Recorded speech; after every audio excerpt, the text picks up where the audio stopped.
নমস্কার, রান্না আর গল্প চ্যানেলে আপনাদের সকলকে স্বাগত জানাই। সত্যি বলুন তো, আপনারা আজকের এই ভিডিওটাকে দেখে একবার হলেও নিশ্চয়ই ভেবেছেন যে খিচুড়িতে আবার নতুন কি দেখাবো। এটা তো সব বাঙালিরাই জানে আর ঘরে ঘরে বানানো হয়, তাই না? আমি জানি আমাদের বাঙালি বাড়িতে যেভাবে খিচুড়ি বানানো হয় সেটা স্বাদে সেরা, আমারও খুব ফেভারিট।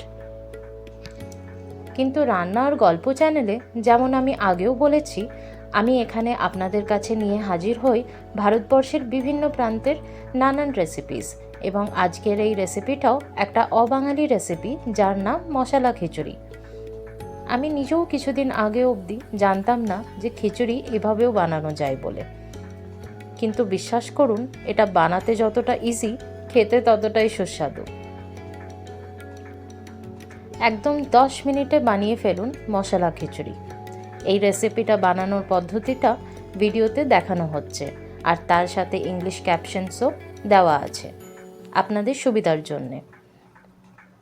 বিয়ের আগে আমার হাজব্যান্ডকে আমি জিজ্ঞেস করেছিলাম যে তার পছন্দের একটা ডিশের নাম বলতে, যেটা বাড়িতে বানিয়ে খাওয়া যায়। ও বলে খিচুড়ি। আমি ভাবলাম এ তো একদম আমাদের বাঙালিদের মতো টেস্ট রাখে। খুব খুশি হয়ে জিজ্ঞেস করলাম তার সাথে কি খেতে ভালো লাগে, যেমন কোনো ভাজা বা চাটনি বা সবজি। তখন ও বলে কিছুই না, শুধু খিচুড়ি। আমি একটু আশ্চর্য হয়ে বললাম, শুধু খিচুড়ি মানে? আরও একবার কনফার্ম করলাম। ও বলে হ্যাঁ, তুমিও খেয়ে দেখো একদিন, ভালো লাগবে।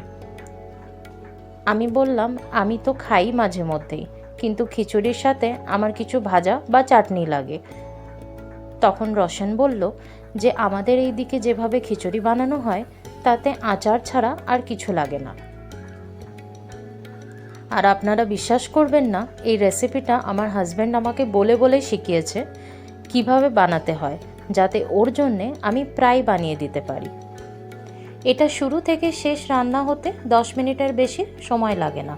আর এর সাথে আচার ছাড়া আর একটা জিনিস খুব ভালো লাগে, সেটা হচ্ছে কারি। আমি খুব তাড়াতাড়ি কারি রেসিপিটাও আপনাদের জন্য নিয়ে আসব। অসাধারণ একটা কম্বো কিন্তু কারি খিচুড়ি।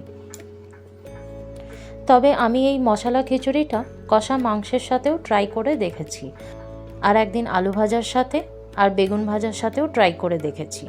দুর্দান্ত খেতে লাগে, কিন্তু আপনারাও ট্রাই করে দেখুন। যেদিন না আমার রান্না করতে মন হয় না বা বেশি কাজের চাপে টাইম ম্যানেজ করা মুশকিল হয়ে যায়, সেদিন আমি এই মশলা খিচুড়িটা বানিয়ে ফেলি। আপনারাও ট্রাই করে দেখুন। আজকের পর থেকে এই রেসিপিটা প্রত্যেক সপ্তাহে আপনাদের লিস্টে একদিন থাকবেই থাকবে। আমি তো খুব এক্সাইটেড, আপনারা কখন ট্রাই করে আমাকে জানাবেন। এরকম ইজি ইন্ডিয়ান রেসিপিস আরও দেখতে চাইলে আমার চ্যানেলটাকে সাবস্ক্রাইব করুন, আর ভিডিওটাকে লাইক আর শেয়ার অবশ্যই করুন।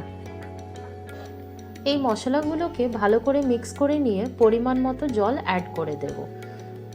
আমি জলটা আগেই দিয়ে দিচ্ছি, কারণ মশলাগুলো যখন গরম জলে ফুটে যাবে আর তারপর যখন চাল ডালের মিক্সচারটা এতে অ্যাড করব, তখন খিচুড়িটা আরও টেস্টি হবে খেতে।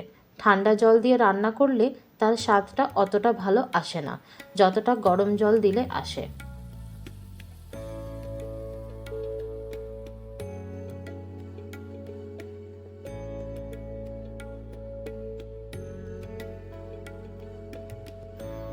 দু 3 মিনিট ফুটিয়ে চাল ডালের মিক্সচারটা অ্যাড করে নেব। স্বাদ অনুসারে নুন দিয়ে দেব। আমি সব রান্নাতেই খনিজ নুন মানে রক সল্ট ব্যবহার করি।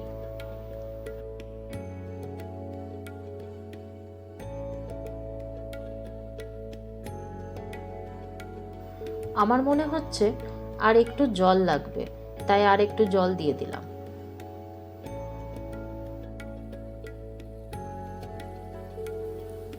এবার কুচি করে রাখা ধনে পাতাগুলো দিয়ে দেব।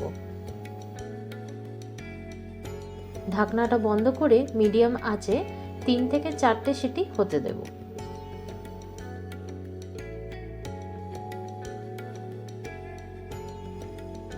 ভাপটা ছেড়ে গেলে খুলে দেখে নিই। কি সুন্দর মশলা খিচুড়িটা তৈরি হয়ে গেছে দেখুন।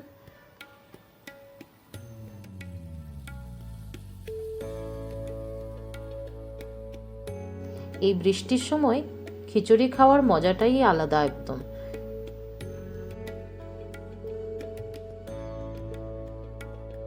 এর সাথে বাড়িতে বানানো আমের আচার নিয়ে নিচ্ছি, সাথে বেগুন ভাজা আর রাগির মানে মধু আর পাঁপড়, যেটা আমি সেঁকে নিয়েছি। আমি বেশিরভাগ সময় পাঁপড় সেঁকেই নিই, তেলে ভেজে খাই না। আমার লাঞ্চটা তো একদম রেডি হয়ে গেল। আপনাদের লাঞ্চে আজকে কি আছে সেটা শেয়ার করবেন না? আচ্ছা, আরও অনেক গল্প কন্টিনিউ করব আগামী ভিডিওসে। সবাই কিন্তু ভালো থাকবেন। ধন্যবাদ।